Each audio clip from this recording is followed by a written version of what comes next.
A winter night fell over the old town as Hannah prepared to close her noodle stall.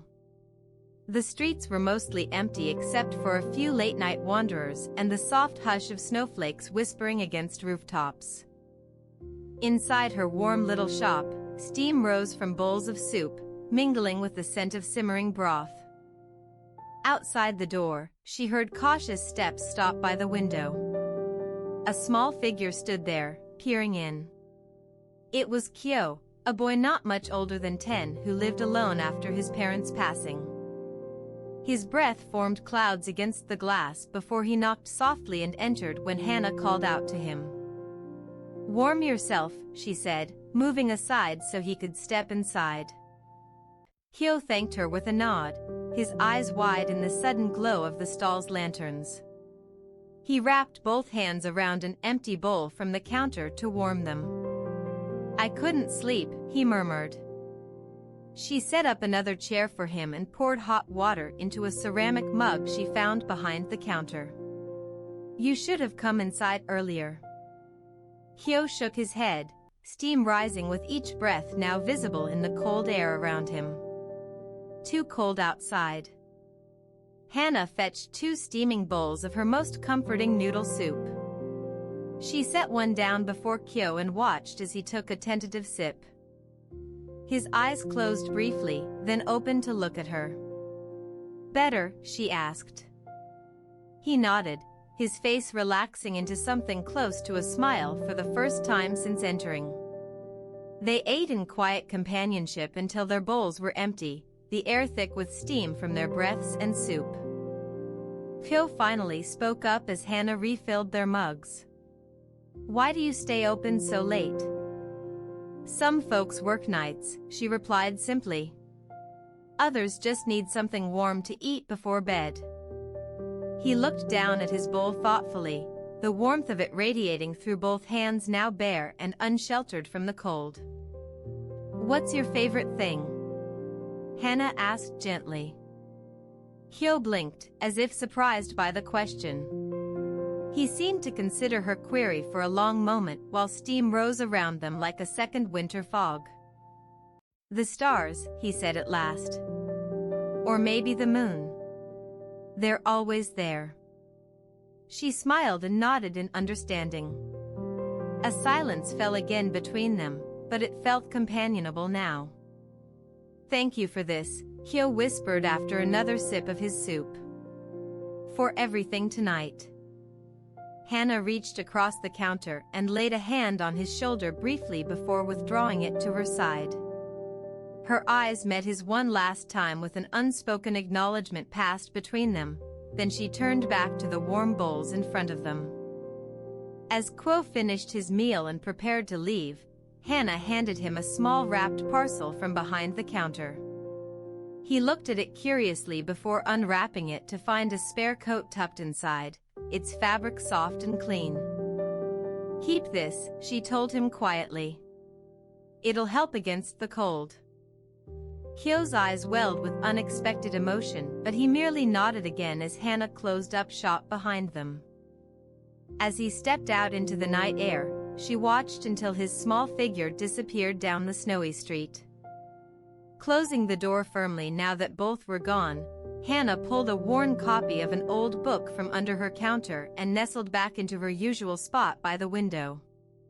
The soft glow of the lantern cast long shadows around her as she read quietly, the steam rising slowly to merge with the gathering night outside until only silence remained.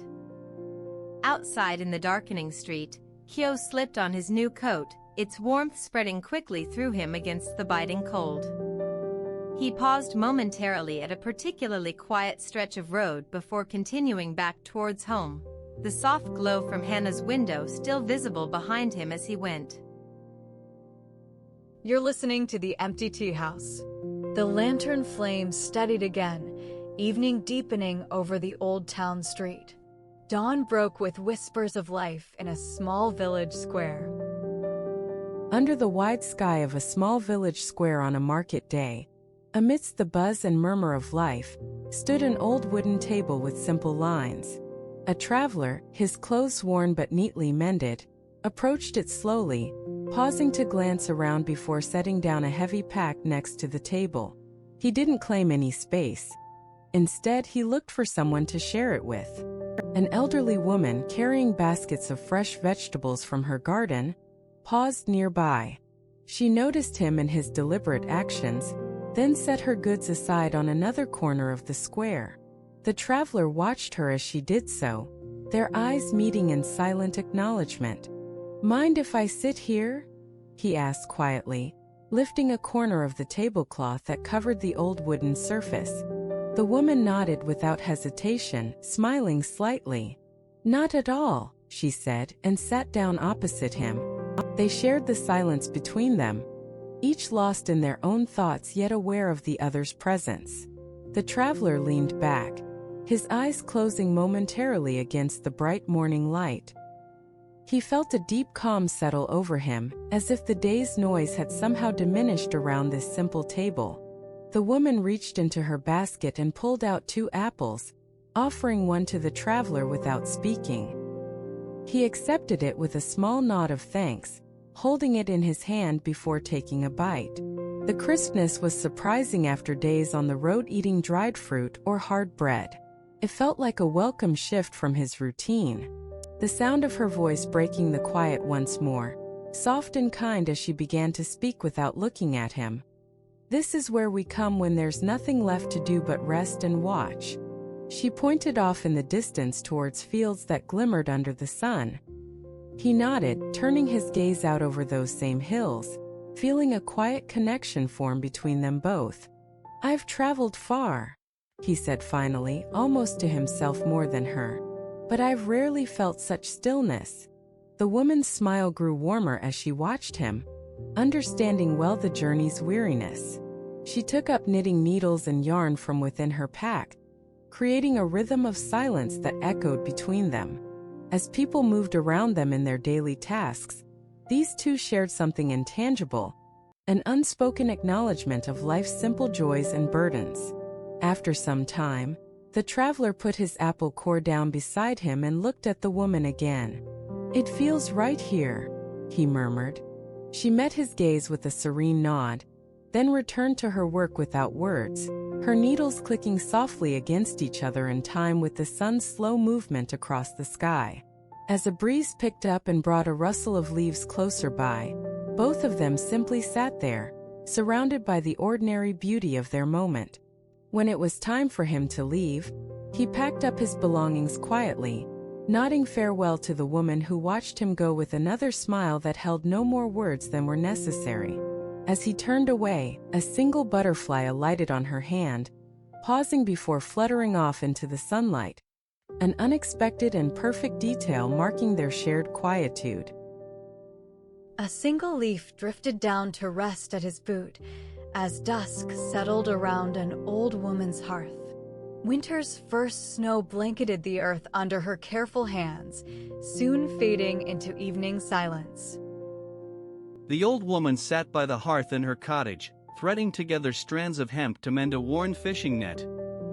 Outside, through the dirty window pane, winter's first snow fell softly, blanketing the earth with a thick silence. Her grandson entered quietly, holding a small wooden bowl filled with warm broth and a piece of fish. He placed the bowl beside her hands and waited. The woman looked up from her work, her eyes softening as she met his gaze. She nodded in gratitude and began to eat slowly, savoring each bite. After finishing, she pushed the empty bowl aside and reached for the net again. Her fingers moved deftly through the knots and strands, weaving together the broken places. The boy watched for a while, then got up to refill her bowl with more broth from a larger pot on the stove. Returning, he set it beside his grandmother and resumed his place by the hearth. The silence between them was not awkward but companionable.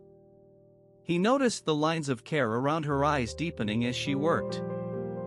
When she finished mending the net's largest tear, she turned to him.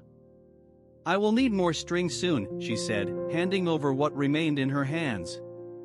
She gestured toward a shelf near the door where she kept spare spools.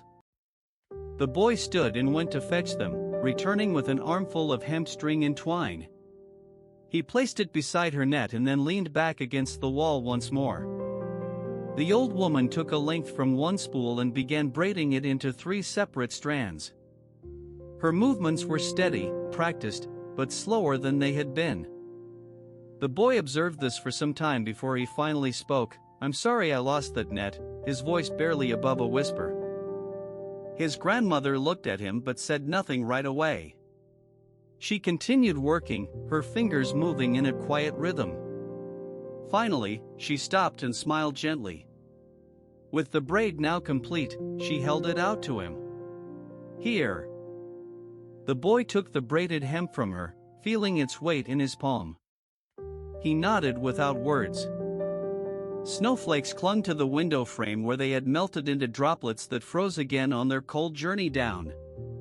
The old woman returned to fixing the net, and soon the only sound was the rustle of fibers and the soft crackle of the dying fire. As darkness deepened outside, the grandmother added another log to keep the flames alive. When she deemed the net mended enough for now, she put it aside and turned fully toward her grandson. "You should go," she said quietly. He stood up, his eyes on hers. She reached out and cupped his cheek tenderly. A tear caught in the corner of one eye as he met her look, then blinked it away. He left without a word, closing the door softly behind him. Inside, the grandmother returned to sitting by the fire. Outside, the snow fell steadily, turning everything white and still under its blanket. She held the braid of hemp she had made for her grandson, feeling its strength in her hand. The log crackled and spat, throwing shadows across the room as the hours passed. The lantern flame steadied again, casting shadows along the alley walls.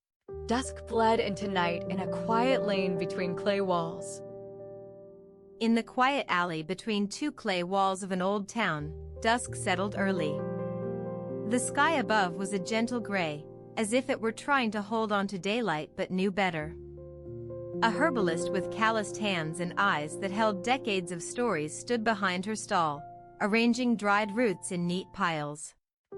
She had been setting up for hours before the first customer arrived, knowing she would be alone most of the day. Elena, the herbalist, moved slowly, her joints aching from years of bending and lifting. Her hands worked steadily, sorting the herbs into small paper bags labeled with delicate cursive script. A gentle wind stirred through the narrow passage, carrying whispers of evening. A young woman approached quietly, as if she were afraid to startle the silence around them. She wore simple clothes, her hair tied back in a practical knot. Elena watched her approach and nodded politely, continuing to organize the last few items on her shelf without looking up. The girl stopped a short distance away, her eyes scanning the herbalist's offerings before settling on Elena's patient hands. There was something she wanted but couldn't quite find the words for it yet. She cleared her throat softly, as if rehearsing what to say next. Elena looked up then and met the young woman's gaze with a smile that didn't touch her eyes, simply acknowledging without judgment. "Do you know what you're looking for?" she asked, her voice low but clear. The girl nodded hesitantly. "Yes. I think so." She took a deep breath and pointed at a small bundle of dried rosemary tied with twine. "This one." Elena reached for the herb gently, pulling it from its place and tucking it into a new paper bag without hesitation. As she did, her fingers brushed against others already lined up inside. She straightened slightly, offering the small package to the girl who took it, cradling it like a gift. The herbalist noticed a slight flush on the girl's cheeks as she hesitated again before speaking softly, "Thank you." Elena nodded once more and returned her focus to organizing what little was left on her counter. She had no more customers for the day but didn't mind the solitude. The young woman lingered for a moment longer, shifting from foot to foot unsurely. Finally, Elena spoke again without turning around fully. "Is there anything else?" The girl paused, her eyes darting back towards the herbs on display and then down at the rosemary in her hand. She seemed to make up her mind quickly. Actually, yes. There was a small silence as she stepped closer and gently placed something wrapped tightly into Elena's waiting palm. Elena unwrapped it carefully to find a folded piece of fabric, a scarf that had clearly seen years of wear, its colors faded but still warm when touched. She raised an eyebrow at the unexpected gift before meeting the girl's eyes again. They were wide with expectation and nervousness mixed together. "Thank you," Elena repeated quietly, this time more than just courtesy.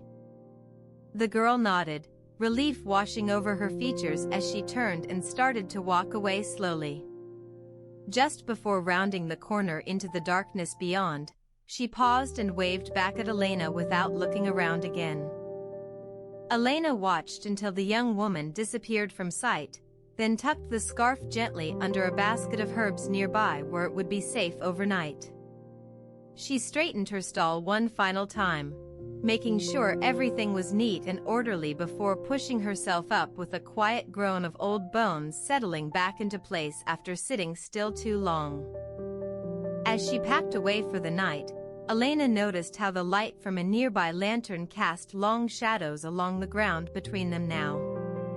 She stepped outside briefly to check if anyone else needed her tonight, but saw only a few late passers-by hurrying home through the alley's narrow path.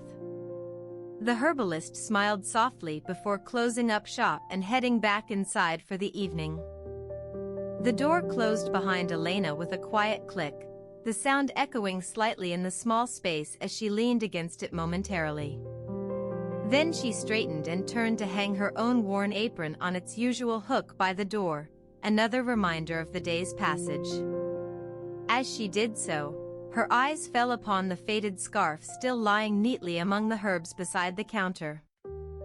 She picked it up once more and held it close for a moment before tucking it carefully into one of her larger medicine bags as if storing away a small piece of warmth for later use. With that last act done, she quietly pulled back the curtain to reveal another quiet evening setting in, just like many before it but perhaps with something slightly different now. And so Elena's day came to an end, marked by these small moments, her hands arranging and rearranging throughout, her eyes observing silently, and finally this new addition among all others stored away for tomorrow. Long shadows danced along the walls as if whispering secrets of day's end. In the same hush, an old woman selling tea set up her cart under the dim glow of an oil lamp. In the quiet alley between two clay walls, the sound of shuffling feet and soft murmurings was a common background noise. On this particular evening, as dusk bled into night, an old woman selling tea had set up her cart near one end, under the dim glow of an oil lamp. Her wares were simple, tiny cups filled with steaming black tea, sugar cubes on a small plate beside them. Passers-by slowed their pace to take in the comforting warmth emanating from the little shop, but it was not until a middle-aged man approached that the atmosphere seemed to shift. He was dressed plainly, his clothes worn yet clean, and he carried an old backpack slung over one shoulder. The woman watched him as he came closer, her eyes crinkling at the corners when he finally reached her cart. "Tea?" she asked, offering a cup without waiting for words in return. The man nodded, accepting the small wooden cup from her hand and blowing gently on its surface to cool it before taking a sip. The tea was just hot enough, with a slight bitterness that hinted at quality leaves.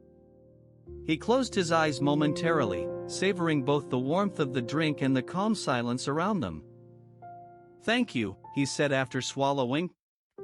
"I'd been walking all day." She smiled faintly, watching him as he set the empty cup down and looked around the alley more closely. The clay walls were smooth in places where water had run over them countless times, while other sections showed signs of wear from hands brushing past or feet scuffing against rough patches. "There's no hurry," she said quietly when it seemed he might be about to move on. "It's nice here." Her voice was soft but steady, and for some reason, her words stayed with him long after the tea had cooled. He turned back towards her, standing now rather than sitting, as if suddenly realizing something important without knowing quite what. I came from there, he pointed northeast, his arm outstretched in a vague direction. I left that village years ago and never thought I'd see it again. Sometimes we come full circle, she replied simply, pouring more tea into the cup already half empty on her cart counter. She handed it to him without speaking further. He nodded, accepting another sip but this time holding onto the warmth longer before swallowing. I suppose that's true.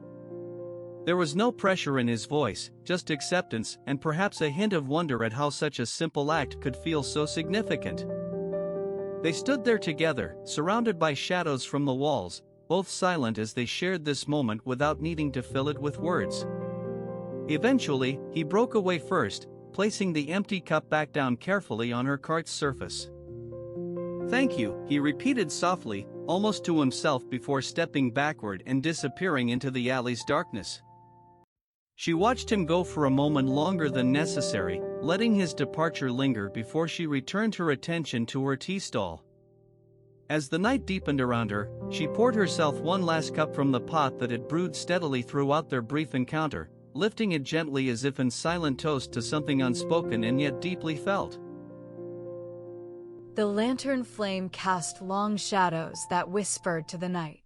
Gentle gray skies held on to each day's remnants, as if saying farewell to all stories told. The tea house closes for the night. Until tomorrow.